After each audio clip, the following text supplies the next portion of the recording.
Mapagpalang umaga po sa ating pong lahat, mga mahal po naming mga kapatid.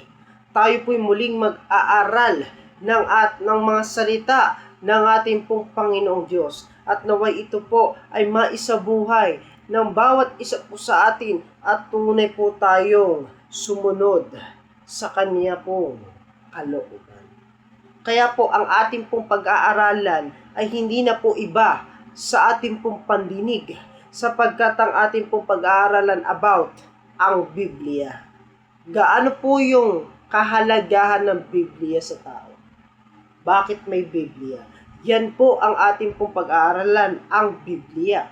Sapagkat sabi kasi po ng maraming tao, ang Biblia lang daw po ay gawa lang po ng tao. Kaya po, pwedeng magkamali. Pero mga mahal po namin mga kapatid ay iningatan pong maigi ng Panginoong Diyos ang mga taong sumulat ng Kanya pong salita upang magkaroon lang po ng tunay na patungkol to sa kaligtasan. Kasi kung iisipin nyo po, kung meron man sa Biblia, tao lang ang sumulat. Opo, tama po yun sinabi nyo. Tao lang po ang sumulat ng Biblia. Subalit, sila po ay kinasihan ng Panginoon upang hindi magkamali sa kanilang ilalagay sa mga salita ng Panginoon. Kung ano lang sasabihin ng Panginoon, yun lang ang kanilang isusulat, wala na pong iba. Ano po yung kahalagahan ng Biblia sa bawat isa po sa atin? Saan po natin ito magagamit?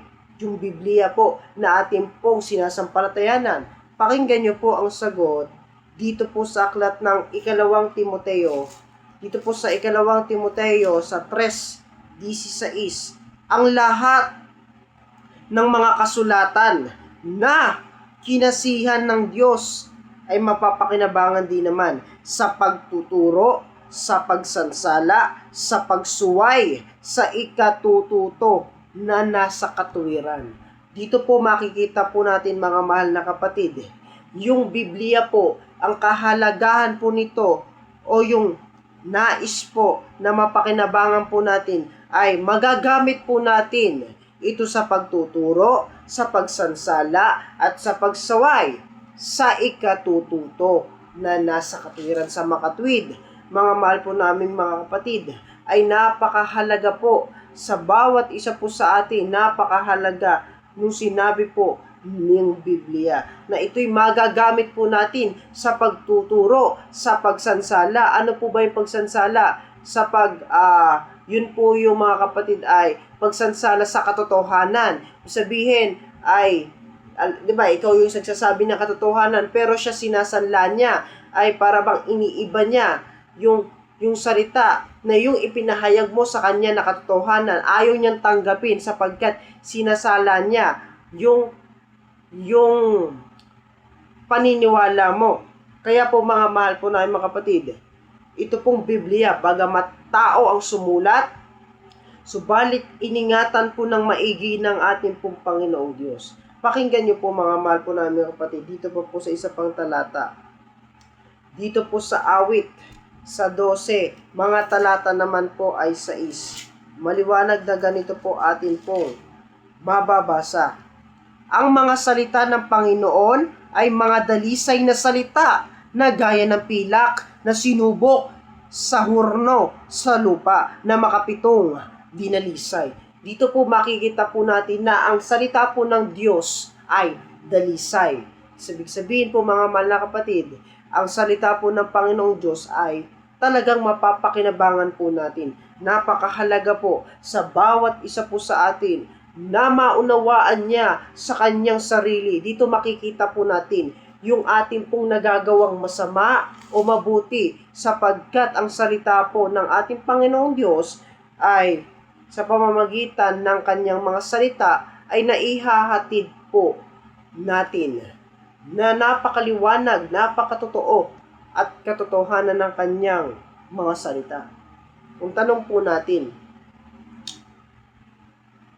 noong unang panahon, saan nakaabot ang mga salita po ng Diyos o yung Biblia na sinasabi po nilang gawa lang po ng tao? Pakinggan niyo po hanggang saan nakaabot ang mga salita ng Diyos noong unang panahon.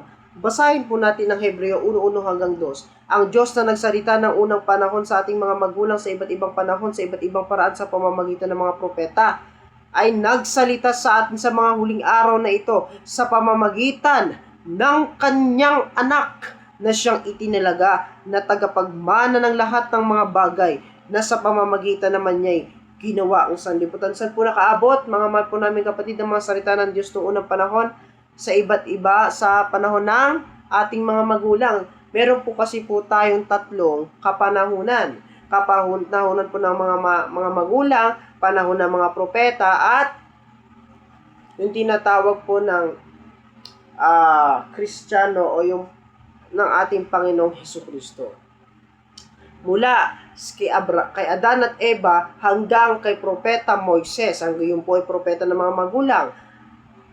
Yun po ay panahon ng mga magulang. Yung panahon po ng mga propeta, mula kay Propeta Moises hanggang sa ating Panginoong Hesukristo. At pagdating sa kasalukuyan, mula sa ating Panginoong Kristo hanggang sa panahon natin ngayon, yan na po ay panahon ng Kristiyano. Na yan ang sinasabi ng marami. Kaya po mga malakating, pag-aralan pa po natin. Ito pong sinabi po ng Biblia na ito po yung nagsalita ang Panginoong Diyos sa ating pong mga magulang noong unang panahon, mukhaan, face to face. Pero namalagi po ba na nagsalitaan ng Diyos sa ating pong mga magulang noon, noong unang panahon? Namalagi po ba na nagsalita ang Panginoong Diyos na mukhaan? Pakinggan niyo po ang Jeremias. Dito po sinasabi ni Jeremias sa 30:2. Ganito po atin pong mababasa. Jeremias 30:2. Ganito po atin pong mababasa.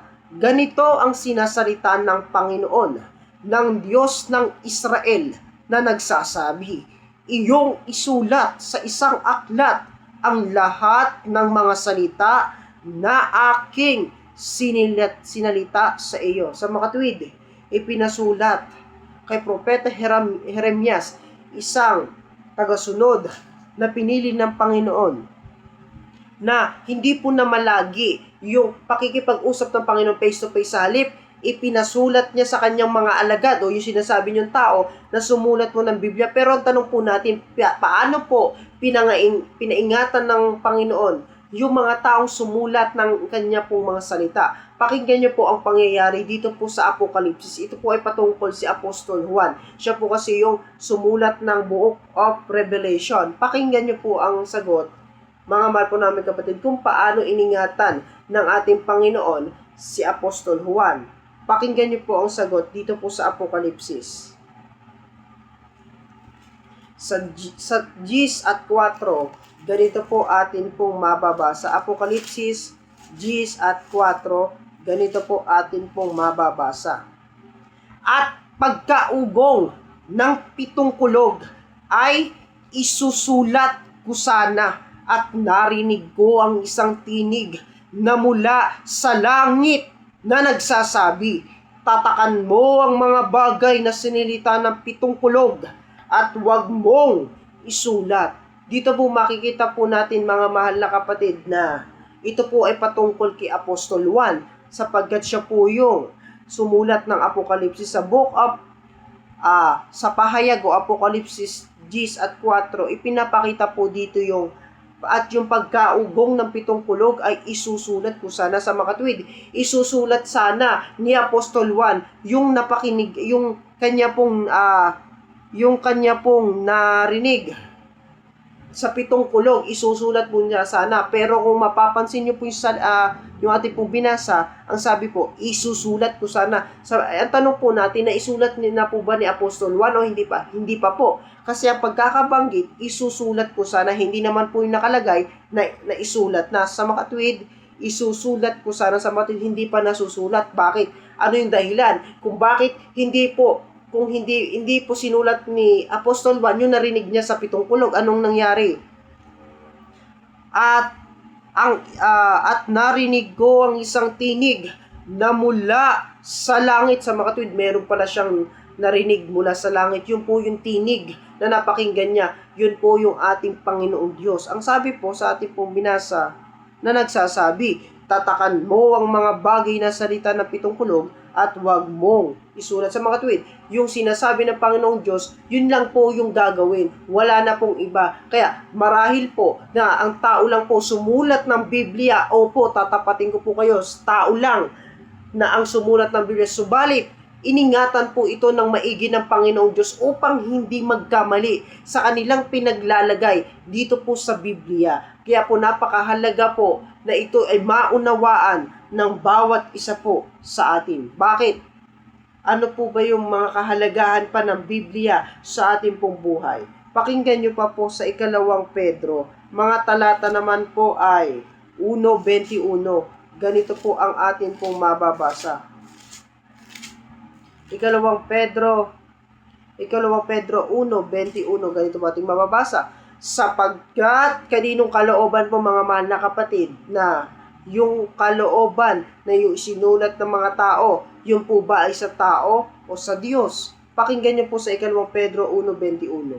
Sapagkat hindi sa kalooban ng tao dumating ang hula kailanman sa mga tuwid itong salita. Hindi, sabi ng Biblia, hindi sa kalooban ng tao dumating ang hula kailanman, kundi ang mga tao ay nagsalita buhat sa Diyos. Bagamat, ito po napakaliwanag, bagamat tao ang sumulat, subalit ang kanilang sinasabi buhat sa Diyos. Napakaliwanag po na nag-uudyukan ng Espiritu Santo sa mga tuwid. Inuudyukan ng Espiritu Santo yung mga taong lingkod ng Panginoon na sumulat sa Kanya kahit sa mga tuwid, iningatan. Hindi po pinabayaan ng Panginoon yung mga taong sumulat po ng Biblia. Kaya napakahalaga na maunawa ng bawat isa ito po salita ng ating Panginoon Diyos. Hanggang dito lang po ating po pag-aaral naway na ihatid ko pong buong katotohanan, buong pagtsatsaga at pagtitis pagsisikap ang mga salita ng ating pong Panginoon Diyos. Salamat po sa inyong lahat, mga mahal po namin mga kapatid, dahil kung hindi dahil sa inyo, hindi po tayo dadami sa mga ganitong mga hain na kalulugod sa harapan ng Panginoon. Tandaan po natin mga kapatid, ang katampatang pagsamba o yung tunay na pagsamba sa Diyos, yung tayo po ay haharap sa Kanya na isang haing buhay, kalugod-lugod, kaaya-aya at banal sa Kanyang harapan. Yan po ang gusto ng ating Panginoong Diyos upang siya'y maluhod at magalak. Kaya hanggang dito lang po mga mahal na kapatid. Salamat po sa inyong lahat. Salamat po sa inyong pong pakikinig.